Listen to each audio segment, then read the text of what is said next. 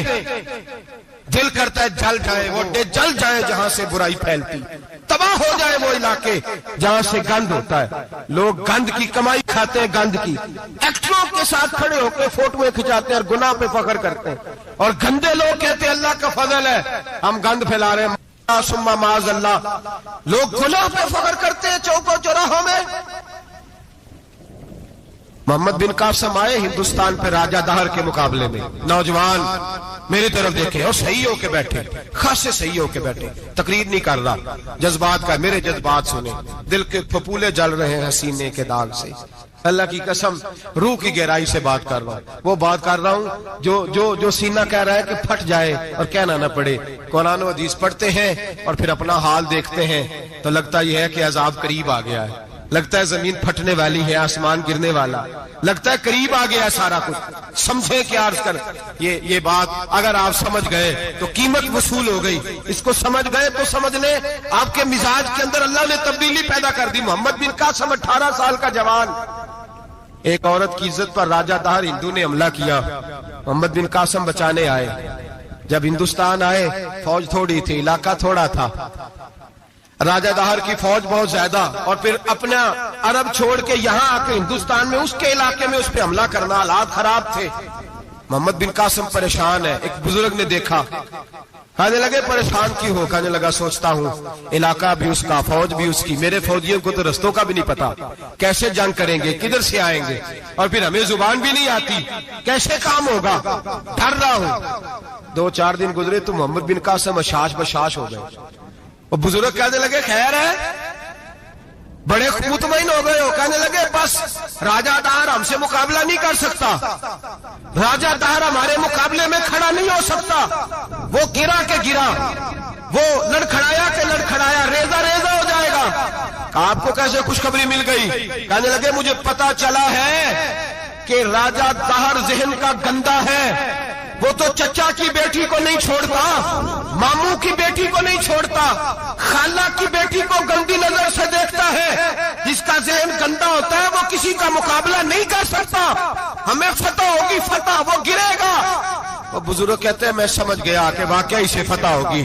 آج کشمیر کیوں آزاد نہیں ہو رہا، فلسطین میں آگ کیوں لگی ہوئی ہے؟ مسلمان جب تک ذہن کا گندا ہے کمزور ہے، جب تک ذہن کا ناپاک ہے کمزور ہے. حضرت سعد بن ابی وقاص رضی اللہ تعالیٰ عنہ فرمایا کرتے تھے اللہ مسلمان کی مدد اتنی دیر تک کرتا رہتا ہے جتنی دیر تک مسلمان کا ذہن صاف رہتا ہے، کردار پاک رہتا ہے. آگ اس لیے معاشرے میں لگی ہے. نوجوانوں تم کہتے ہو کامیابیاں نہیں ملتی، اسے کیسے کامیابی مل سکتی ہے جس کا ذہن ہی صاف نہیں؟ وہ کیسے دنیا کی بازی جیت سکتا ہے جس کی نگاہ ہی پاک نہیں؟ وہ کیسے آگے بڑھ سکتا ہے جس کے کردار میں پاکیزگی نہیں؟ اپنے آپ کو پاک کر لو، اللہ ہر مشکل میں تمہاری مدد فرمائے گا، ہر رستے میں تمہاری مدد فرمائے گا. اور میں نے کہا جب آدمی ناپاک ہوتا ہے تو رب کریم اس سے عبادت کی لذت چھین لیتا ہے. اور اللہ کی سب سے بڑی سزا یہ ہے کہ کسی کو سجدہ نہ لمبا کرنا دے. رب کریم سب سے زیادہ اس سے ناراض ہے جس کو قرآن پاک کے کھولنے کی توفیق نہ ہو. سب سے زیادہ رب کریم اس شخص سے ناراض ہے جو اللہ کی بارگاہ میں جھکنے کی لذت چھوڑ جائے. میرے نبی پاک سید عالم علیہ السلام کے صحابہ لمبی عبادتیں کرتے تھے، لمبی. کسی نے کہا تھا روم کے بادشاہ تھے کہ یہ مسلمان فاتح کیوں ہو جاتے ہیں؟ تو اس نے کہا میں نے مولا علی کے زمانے میں جاسوسی کرائی تھی، پتا کیا تھا کہ ہر میدان میں کامیاب کیوں ہوتے ہیں. تو کہتے میں نے دیکھا یہ دن کے مجاہد ہوتے ہیں پر رات کے عابد ہوتے ہیں. اب آگے بڑھتے ہیں. قرآن مجید نے سورہ نور کی آیت نمبر 30 میں کہا کہ کل للمؤمنین یغضوا من ابصارہم، فرمایا کہ اے محبوب علیہ السلام مومن مردوں سے کہہ دو کہ اپنی نظریں جھکا کے رکھیں، اپنی نظریں اور اگلی آیت میں فرمایا وَقُلْ لِلْمُؤْمِنَاتِ يَغْضُضْنَ مِنْ أَبْصَارِهِنَّ، فرمایا کہ اے محبوب مومن عورتوں سے بھی کہہ دو کہ اپنی نظریں جھکا. مرد بھی اپنی نظر جھکا کے رکھے گا عورت کی طرف، لیکن یہ ساری پابندی صرف مرد پر نہیں، عورت بھی غیر محرم کا چہرہ نہیں دیکھے گی، اس پر بھی اسی طرح نظر جھکانے کا حکم ہے جس طرح کہ وہ ہر دکاندار کو بھائی جان کہہ کے گفتگو کرنے کی اس کو بھی اجازت نہیں ہے کہ وہ سمجھے کہ پابندی تو مرد نے کرنی تھی، میں نے تھوڑی کرنی تھی. وہ جس کے پاس جائے، جہاں بھی جائے، ڈاکٹر کے پاس جائے، باہر جائے، تو وہ جس طرح مرضی اس کا دل چاہے وہ بات چیت کرے، اس کی عورت کو بھی اجازت اسلام نہیں دیتا. بنیادی طور پہ اسلام شرم و حیا کا دین ہے، حیا کی بات کرتا ہے. حیا کی جب ہم تعریف کرتے ہیں تو حیا کی تعریف یہ ہے کہ کوئی کبھی چیز دیکھ کے نہ تو آپ کی طبیعت میں کراہت محسوس ہو، آپ کوئی غلط جملہ منہ سے نکالتے ہوئے ذرا جھجکیں، آپ کوئی غلط بات کرتے ہوئے تھوڑا بوجھ محسوس کریں. ہمارے ہاں تیزی سے فروغ پایا ہے بے حیائی نے. سنگیوں کی محفلیں، یاروں کی محفلیں، اس میں غلیظ گفتگو ہوتی ہے الا ماشاء. جن دوستوں کو بڑی پاک صاف گفتگو کرنی چاہیے. دوستی کا رشتہ بڑا مقدس رشتہ ہے، جو یہاں ایک دوسرے سے پیار کریں گے جنت میں بھی اکٹھے داخل کیے جائیں گے. شرط یہ ہے کہ پیار اللہ رسول کی رضا کے لیے ہو، لیکن اس کے اندر اگر آپ کی گفتگو کچی ہو، کمزور ہو، فحاشی والی ہو، عریانی والی ہو. ہمارے ہاں تو اب اس کو لوگ فیشن سمجھتے ہیں، اس کو مردانگی کی علامت سمجھتے ہیں کہ وہ جی ساری باتیں جی وہاں ہو گئی، اور جس کا جو جی چاہا اس نے کہا. آپ جب حیا کے دائرے میں ہوتے ہیں تو آپ خود بھی سکون محسوس کرتے ہیں. دیکھیں نا، آپ کو نیند سکون سے کہاں آتی ہے؟ جہاں کمرہ بند ہو، چاروں جانب دیوار ہے، اوپر چھت ہے، خالی دروازہ بھی کھلا ہوا ہونا تو جب بندہ سکون لینا چاہتا ہے تو کہتا ہے یار ذرا دروازہ ذرا بند کر دو. وہ اچھی طرح اپنے آپ کو چھپا لیتا ہے نا حیا کے پردے میں، تو اللہ اسے سکون عطا کرتا ہے. اور جو اس سے بھی زیادہ ٹھنڈی نیند میں جانا چاہتا ہے وہ کہتا ہے لائٹ بھی بند کر دو. اب وہ مکمل طور پہ سمجھتا ہے کہ میں چاروں جانب سے چھپ گیا ہوں، اگر میں کھل کے بھی سو جاؤں گا تو میرا چونکہ پردہ قائم ہے تو مجھے کوئی دشواری نہیں ہو. آپ جب چھپ جاتے ہیں، جب آپ حیا کے اندر سمٹ جاتے ہیں، جب آپ چادر کے اندر آ جاتے ہیں تو آپ بہت ساری جگہوں پہ آسانی محسوس کرتے ہیں. تو حیا تو آپ کو سکون دیتی ہے، حیا تو دل کو راحت دیتی ہے. میں بڑی ذمہ داری سے بات عرض کرتا ہوں، قرآن مجید نے نا ایک مقام پہ مذاق کو، ایک مزاح ہوتا ہے خوش طبی، وہ نہیں مذاق اڑانا. قرآن پاک نے نا مذاق کو ایک جگہ پہ جاہلوں کا طریقہ بھی قرار دیا. بنی اسرائیل کے لوگوں سے حضرت موسیٰ نے کہا کہ گائے ذبح کرو اور ایک ٹکڑا مقتول کو مارو، زندہ ہو کے خود بتا دے گا مجھے کس بندے نے قتل کیا. تو کہنے لگے آپ ہمارے ساتھ مذاق کر رہے ہیں. تو قرآن مجید کہتا ہے کہ حضرت سیدنا موسیٰ علیہ السلام فرمانے لگے اعوذ باللہ ان اکون من الجاہلین. فرمانے لگے میں اللہ کی پناہ مانگتا ہوں کہ میں جاہلوں میں سے ہو جاؤں. یہ مذاق کرنا تو جاہلوں کا طریقہ ہے. اگر آپ کی زبان سے بے حیائی کا جملہ نکل گیا، اگر آپ کی زبان سے بے حیائی کا جملہ نکل گیا، آپ نے کہہ دیا کہ ہم آزاد لوگ ہیں، جو مرضی کریں گے، جو مرضی کہیں گے، جو ہمارا دل میں آئے گا کریں گے، تو پھر تو لوگ آپ کا وہ حشر کریں گے کہ آپ سے برداشت ہی نہیں ہوگا. جس کا لوگ مذاق بنا لیتے ہیں اور جو مذاق بن جاتا ہے پھر اسے کچھ جینے دیتا ہے. آپ حیا کی چادر میں چھپیں گے تو بچیں گے. اگر آپ نے اپنا مذاق بنوا لیا یہ کہہ کے کہ میں نے مرضی کرنی ہے، پھر یاد رکھنا چھپنے کو جگہ نہیں ملے گی، پھر تکلیف میں آ جائیں گا، پھر بہت بڑی اذیت کا شکار ہو جائیں. شرم و حیا، عرب کے اندر جو کنواری لڑکیاں تھیں ان میں بڑی حیا ہوتی. الحمدللہ میں بڑے فخر سے کہتا ہوں کہ میرے پنجاب کی، میرے پاکستان کی بیٹیاں بھی 20 دفعہ ان کا ابا کہے تیری شادی کرنی ہے تو وہ آنکھ نہیں اٹھا پاتی آج بھی. یہ تو وہ چند لوگ ہیں جو کہتے ہیں ہم ہائی کلاس ہو گئے، ہمیں نہیں پتا کہ وہ روشن خیال ہو گئے ہیں کہ روغن خیال ہو گئے، پتہ نہیں کدھر چلے گئے. ورنہ ہماری بیٹیاں آج بھی جب ان سے ان کا باپ، ان کی ماں بات کرتی ہے تیری شادی کی، تو وہ تو شرم کے ساتھ پچھلے سے پچھلے کمرے میں چھپتی ہیں. یہ اللہ نے فضل کیا ہوا ہے اس ملت پر. تو عرب کی لڑکی بڑی حیا والی ہوتی تھی، اس سے کوئی بات کرنی پڑتی تھی تو 20 دفعہ بات کی جاتی، پھر بھی وہ عورت چھپتی پھرتی تھی.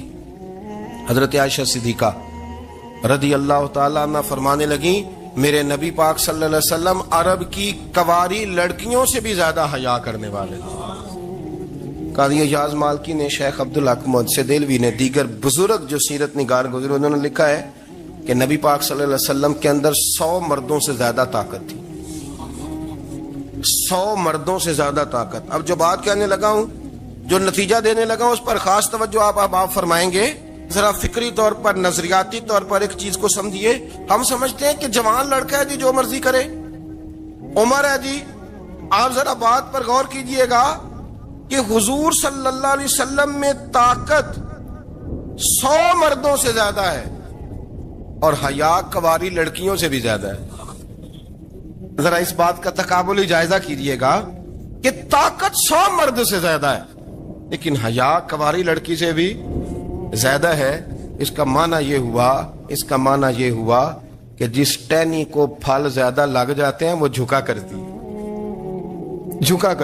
تو حیا تو حسن ہے، حیا تو آپ کو پاک صاف کرے گا، حیا تو آپ کو نرالا کرے گا، انوکھا کرے گا۔ وہ ہمارے ایک دانشور ہے، تم نے مضمون لکھا، کئی باتیں بڑی پسند آتی ہیں۔ وہ کہتے ہیں کہ میری اہلیہ، ان کو بھی کسی نے مس گائیڈ کر دیا تھا، حالانکہ اچھی خاتون ہے، کسی نے مس گائیڈ کر دیا۔ وہ بھی سماجی اور ویلفیئر اور یہ خواتین کو شوق ہوتا نا بننے کا، تو وہ بھی سماج کے اندر اچھا مقام تلاش کرنے کے موڈ میں آ گئی۔ تو کہیں ایک دن جانا تھا تو بڑی بن سنور کے میرے ساتھ وہ گاڑی میں بیٹھ گئی۔ تو میں گاڑی میں، عورتوں کو یہ بھی مسئلہ ہوتا ہے نا کہ ہماری تعریف کرو، تو کئی دفعہ بعض مردوں بیچاروں کو جھوٹ بولنا پڑتا ہے، وہ زبردستی کراتی ہیں نا جی۔ اس میں گنجائش بھی دی ہے شریعت نے گنجائش دی ہے کہ کبھی بیوی کو راضی کرنے کے لیے خلاف واقعہ بات کرنی پڑے تو کر لینی چاہیے، تو وہ کراتی بھی ہیں۔ 3 موقع پر خلاف واقعہ بات کرنے کی اجازت ہے، واقعے کے خلاف بھی آپ بات کر سکتے ہیں۔ جنگ کے موقع پر 2 لوگوں کو صلح کرانے کے لیے اور بیوی کو راضی کرنے کے لیے کر لیں کوئی ایسی بات، بے شک اپنی طبیعت پہ جبر کر کے کر لیں، گنجائش ہے، اجازت ہے۔ وہ کہتے ہیں جب وہ گاڑی میں میرے ساتھ بیٹھی بن سنور کے، وہ تقاضا کرنے لگی کہ میں نے بڑے اچھے کپڑے پہنے ہیں پر آپ نے توجہ نہیں کرائی۔ وہ سیاںا بندہ تھا، وہ چاہ رہا تھا کہ میری خاتون سمجھ جائیں۔ وہ کہتے ہیں مجھے پتا تھا کہ بیچاری مس گائیڈ ہو گئی ہے، دل کی بڑی اچھی ہے، سیاਣੀ ہے، لیکن اس کو کچھ خواتین نے، کچھ لوگوں نے مل کے اس کو ذہن غلط کر دیا ہے کہ سماج میں نکلو، باہر جاؤ، کام کرو، فلاں کرو، اپنی مرضی سے جیو۔ تو میرے ساتھ گاڑی میں بیٹھی کہیں جانے کے لیے، تو مجھ سے کہنے لگی کہ آپ نے میری طرف توجہ ہی نہیں کی، آپ نے کوئی ذکر ہی نہیں کیا کہ میں کیسی لگ رہی ہوں۔ تو وہ کہتے ہیں میں نے اسے کہا کہ اگر تو ناراض نہ ہو تو پھر میں صحیح والی تعریف کر دوں۔ تو اس نے کہا کہ آپ کر دیں۔ تو کہتے ہیں میں نے درد سے اور خلوص سے اپنی بیوی سے کہا، خلوص کے ساتھ میں نے کہا میں تو روز گھر ہوتا ہوں، روز شام کو گھر ہوتا ہوں، اگر تو میرے لیے تیار ہوتی تو میں تیری تعریف کرتا، لیکن آج تو باہر جانے کے لیے تیار ہوئی، تو پھر ان سے تعریف کی امید رکھ جن کے لیے تو نے تیاری کی ہے۔ میرے لیے تیاری کرتی تو میں تو ہر شام تیرے پاس ہوتا ہوں۔ کہتے ہیں میرے لفظوں میں درد تھا تو وہ بھی رو پڑی۔ تو کہنے لگی آپ گاڑی روک دیں، مجھے باہر جا کے کسی کو راضی نہیں کرنا، میں نے اسے راضی کرنا ہے جس کو رب کریم نے میرا شوہر بنایا اور میرے لیے منتخب کیا ہے، میرے ماں باپ کو۔ میں واپس لوٹتی ہوں۔ یہ ایک پہلو ہے سلگتا ہوا، اس کو سمجھا جائے۔ رسول کریم صلی اللہ علیہ وسلم عرب کی کواری لڑکیوں سے زیادہ حیا والے تھے، کواری لڑکیوں سے زیادہ حضور حیا فرمایا کرتے تھے۔ جب خانہ کعبہ کی مکہ شریف میں تعمیر ہو رہی تھی نا، اہل عرب اس کو تعمیر کر رہے تھے، تو نبی پاک صلی اللہ علیہ وسلم اپنے چچا حضرت عباس کے ساتھ خانہ کعبہ کی تعریف میں مصروف تھے۔ تو عرب کے لوگ چونکہ لمبا کرتا پہنتے تھے پیروں تک، تو نیچے اگر کسی وقت کوئی چیز نہیں بھی ہوتی تھی تو کسی کو وہ نظر نہیں آتی تھی، چونکہ پردہ رہتا تھا، لمبا کرتا پہنا ہوا ہوتا تھا۔ تو جب بچے، سرکار کی عمر مبارک بھی ابھی تھوڑی تھی، تو اس طرح بچے جب نکلتے تو وہ کئی دفعہ اپنی تہمت اتار دیتے نیچے سے، اور کوئی مزدوری کرنے لگتے تو 3-4 طے کر کے تہمت کی کندھے پہ رکھ لیتے، جس طرح کبھی دیہاتوں میں لوگ کپڑا سر پہ رکھتے تھے کہ اوپر اگر کوئی وزنی چیز رکھیں گے تو وہ تکلیف نہیں دے گی۔ نبی پاک صلی اللہ علیہ وسلم بھی سب لوگوں کے ساتھ خانہ کعبہ کی تعمیر میں شامل تھے۔ تو حضرت عباس رضی اللہ تعالیٰ عنہ نے کہا حضور سے، ابھی اللہ نے نبوت بھی نہیں فرمایا تھا، بھتیجے آپ بھی تامد اتاریے، یہ صحیح مسلم میں حدیث موجود ہے، اور اس کو کندھے پہ رکھ لیجیے، آپ اینٹیں اٹھا اٹھا کے لا رہے ہیں تو ذرا آپ کو تکلیف نہیں ہوگی۔ تو سرکار دو عالم صلی اللہ علیہ وسلم سے یہ بات کہی، اور پھر جلدی سے حضور کی تہمت کو نکال کے نا، حالانکہ لمبا کرتا پہنا ہوا ہے، تو وہ جیسے ہی ان کے کندھے پہ رکھا اینٹیں رکھنے کے لیے، تو سرکار تو زمین پہ گر گئے، بے ہوش ہو گئے، آنکھیں آسمان کی طرف، اور پھر حضور پکار رہے ہیں، آزاری آزاری آزاری، میرا تامت دے دو، میرا تامت دے دو۔ کبھی کوئی شخص اس وجہ سے بھی بے ہوش ہوا ہے کہ میرے وجود سے کپڑا اتر گیا ہے؟ حالانکہ سرکار پر وہ بے ہوشی بھی نبی پاک کا وہ جو غلبہ ہے نا شرم و حیا کا، اس کی وجہ سے ہوا، ورنہ تو حضور فرماتے ہیں کہ میری آنکھیں سو جاتی ہیں، دل تو میرا اس عالم میں بھی جاگتا رہتا ہے۔ تو سرکار زمین پہ تشریف لے آئے، آنکھیں میرا تامت دے دو، میرا تامت دے دو، تو جلدی سے انہوں نے تامت دیا، تو حضور نے باندھ لیا، پھر طبیعت مبارک میں تسلی ہوئی۔ یعنی ہم اس رسول کے غلام ہیں کہ جن کے تو وجود سے کپڑا اتر جائے تو حضور برداشت نہیں کرتے، قبول نہیں فرماتے، تکلیف شروع ہو جاتی۔ لیکن یہاں نوجوان ہیں اور بڑا قد کاٹ ہے اور بڑے بڑے سمجھدار لوگ ہیں، گرمی آتی ہیں تو شارٹ کپڑے پہن کے گھومتے ہیں، ان کو خیال نہیں کہ یہ وہ والا لباس ہے جو باہر تو کیا گھر میں اماں کے سامنے نہیں پہننا چاہیے، بہنوں اور بیٹیوں کے سامنے نہیں پہننا چاہیے۔ آپ کی گفتگو میں شرم و حیا ہو، آپ کے لب و لہجے کے اندر حسن ہو۔ آپ کو پتہ ہے نبی پاک صلی اللہ علیہ وسلم نے فرمایا میری امت میں سب سے زیادہ حیا کرنے والے عثمان غنی ہیں، عثمان غنی سب سے زیادہ حیا کرنے والے۔ آپ فرمایا کرتے تھے جب سے حضور کا چہرہ دیکھا ہے میں نے کبھی اپنی شرمگاہ بھی نہیں دیکھی، میں نے آنکھوں کا وضو نہیں توڑا، اور جب سے حضور کے دست مبارک میں نے بیعت کے لیے سیدھا ہاتھ بڑھایا تو پھر سیدھا ہاتھ میں نے کبھی گندگی کو نہیں لگایا۔ حیات، آپ باتھ روم کے اندر بھی غسل فرماتے تھے تو کپڑوں سمیت کرتے تھے۔ کسی نے کہا حضرت جی واش روم کے اندر کیوں نہیں کپڑے اتارتے؟ آپ فرمانے لگے باہر بندوں سے حیا کرتا ہوں، اندر جاتا ہوں تو رب سے حیا آنی شروع ہو جاتی، وہ تو دیکھ رہا ہے نا۔ تو میں جو بات آپ کی خدمت میں عرض کرنا چاہتا ہوں اس کو آپ سمجھیے گا میرے عزیز، کہ شرم والا مزاج، گفتگو بھی شرم والی، آنکھیں بھی شرم والی، لباس بھی شرم والا، دوستی یاری بھی شرم والی، بہت ساری ایسی باتیں۔ دیکھیں نا آپ ذرا، میں نے کہا کہ باتوں کو سن کے گزر نہ جایا کریں، اس کی گہرائی پر غور کریں۔ حضور علم کا سمندر ہے، سرکار سے زیادہ علم دنیا میں کسی کے پاس موجود نہیں ہے، اور صحابہ کو موقع ملا ہوا ہے اس سمندر سے فیض لینے کا، لیکن ان کی حالت یہ ہے کہ حضرت علی المرتضیٰ فرماتے ہیں 14 دن گزر جاتے، حضور سے کوئی سوال پوچھنا ہوتا تھا پر میں شرم کے مارے نہیں پوچھ پاتا تھا۔ 14 دن بخاری شریف میں موجود ہے۔ ایک دن نبی پاک صلی اللہ علیہ وسلم نے پوچھا صحابہ سے کہ وہ کون سا درخت ہے جس کے پتے نہیں گرتے، اور وہ درخت اس طرح ہے جس طرح مومن ہوتا ہے، وہ درخت میرے مومن کی طرح بتاؤ۔ حضرت عبداللہ ابن عمر فرماتے مجھے پتا تھا کہ وہ کھجور کا درخت ہے، لیکن چونکہ ابو بکر صدیق بھی بیٹھے ہیں، عمر فاروق بھی بیٹھے ہیں، مولا علی بھی بیٹھے ہیں، عثمان غنی بھی بیٹھے ہیں، اتنے جید لوگ بیٹھے ہیں، تو مجھے حیا آتی تھی کہ میں کیوں جواب دوں۔ کہتے سرکار نے کئی دفعہ پوچھا، لوگوں نے کئی اور درخت بتائے، پر فرمایا تمہارا جواب درست نہیں ہے۔ آپ حیا کے اس پہلو پر غور کریں کہ سوال کا جواب آتا ہے، سوال کا جواب، یعنی مجھے سوال کا جواب آتا اور پھر میں دوں نہ، مجھے بدہضمی نہ ہو جائے گی؟ یہ کیسے ممکن ہے کہ میری رات گزر جائے، مجھے پتا بھی تھا اور میں نے بتایا نہیں؟ بہت سارے لوگ آ کے بہت ساری باتیں بتاتے ہیں، بہت ساری باتیں وہ سمجھاتے ہیں، تو ہم غور سے ان کا چہرہ دیکھنے لگ جاتے ہیں، کہتے ہیں یار اس کا تو دعویٰ تھا کہ میں سمجھنے آتا ہوں، یہ تو ہمیں سمجھا رہا ہے، چلو الحمدللہ ہم سمجھنے کو تیار ہیں۔ لیکن میرے عزیز پتہ بھی ہے جواب کا، علم بھی ہے، لیکن فرماتے ہیں میری حیا نے مجھے اجازت نہ دی کہ میں جواب دوں۔ آپ فرماتے ہیں پھر حضور سے صحابہ نے عرض کی کہ یا رسول اللہ آپ ہی بتا دیں وہ درخت کون سا ہے، تو حضور نے فرمایا بھئی وہ کھجور کا درخت ہے۔ تو آپ فرماتے ہیں میں دل ہی دل میں کہہ رہا تھا کہ الحمدللہ میرا جواب درست ہے، حالانکہ میں نے جواب دیا ہی نہیں۔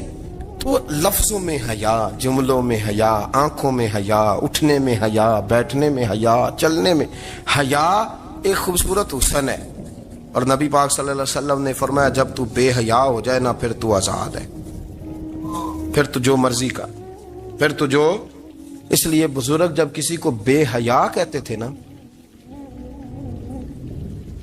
اللہ اکبر، اور جب کسی کو کہتے تھے نا یہ بے حیا ہے تو لوگ سمجھتے تھے کہ کوئی ہلکی سی بات کر دی، لیکن ان کا معنی یہ ہوتا تھا کہ بس بھائی اب اس کے ساتھ کوئی کلام کرنے کی ضرورت ہے، اس کو اب اصلاح کی ضرورت نہیں، یہ بے حیا ہے۔ کیا معنی کہ اب یہ جو اس کے دل میں آئے گا وہ کرے گا، جو اس کی طبیعت چاہے گی وہ کرے گا، اب یہ کسی پہلو بھی قابو آنے کو تیار بے حیا ہو گیا۔ بے حیائی بہت بڑا عیب ہے، اور جو لوگ کہتے ہیں کہ ہمیں بالکل آزادی ہونی چاہیے، ہمارا اپنا جسم ہے تو ہماری اپنی مرضی چلے گی۔ ایک وزیر صاحب ہیں، پتہ نہیں میں ان کو جانتا تو نہیں، انہوں نے سینٹ میں تقریر کی ہے، میں نے ان کی بات سنی ہے، اس نے کہا نہیں بھائی، جسم رب کا ہے تو مرضی بھی تو رب کریم کی چلے گی، اور مرضی بھی اللہ کی۔ یہ مجھے تھوڑا سا مسئلہ ہے جسم پر، کبھی کبھی مجھے کثرت سفر سے الرجی ہو جاتی ہے۔ میرے ساتھ لوگ نا دل سے پیار کرتے ہیں، شاید ہی کوئی اچھا ڈاکٹر ہو جس تک میرے سنگی مجھے لے کے نہ گئے ہوں، پر جسم اللہ کا ہے نا، مرضی بھی جب وہ چاہے گا صحت دے گا۔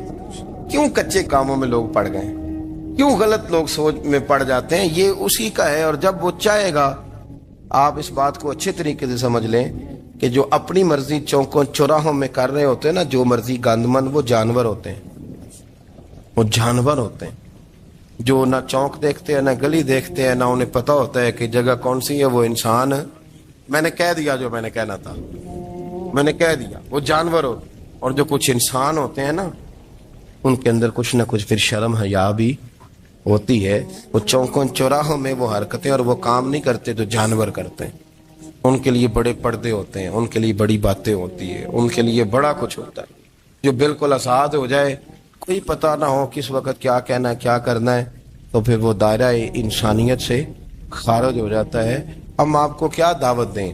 آپ تو وہ باتیں کر رہے ہیں جو اسلام کا انسانیت کے حق میں بھی ٹھیک نہیں، آپ تو وہ والی باتیں کر رہے ہیں جن کا انسانیت بھی تقاضا نہیں کرتی کہ یہ باتیں ہونی چاہیے۔ لیکن ایک بات، میں تو جذباتی نہیں ہوتا، میں بڑے غور سے چیزوں کو دیکھتا ہوں، سنتا ہوں، اور نہ میں ان موسمی مینڈکوں کی۔ وہ مجھے عاتق صاحب کہنے لگے جی بڑے بڑے مولوی ایک بندے کے ساتھ بیٹھے ہوئے ہوتے تھے اور وہ روزے میں بڑے بڑے درس دیتا تھا، تو وہ بھی فلانی حرکتیں کر رہا ہے۔ تو میں نے کہا ہم نے تو پرانا کہا تھا کہ موسمی مینڈک ہے، تو پرانے کہہ رہے ہیں کہ اداکار ہے، تو وہ جہاں کاسٹ کریں گے وہاں وہ اداکاری کرے گا۔ آپ کسی مذہبی جگہ کر لیں تو وہاں کر لے گا، کہیں اور جگہ کریں گے تو ہم تو پرانا کہہ رہے ہیں۔ تو کسی کو کبھی سمجھ آتی ہے تو کسی کو کبھی اور جگہ جا کے سمجھ آتی ہے۔ خوشبو ہے جو عالم میں تیری ہے، گلے چیدہ قسموں سے بیان تیرے اوصاف حمیدہ، خوشبو ہے دو عالم میں، خوشبو ہے دو عالم میں تیری گلے چیدہ، تجھ سا کوئی آیا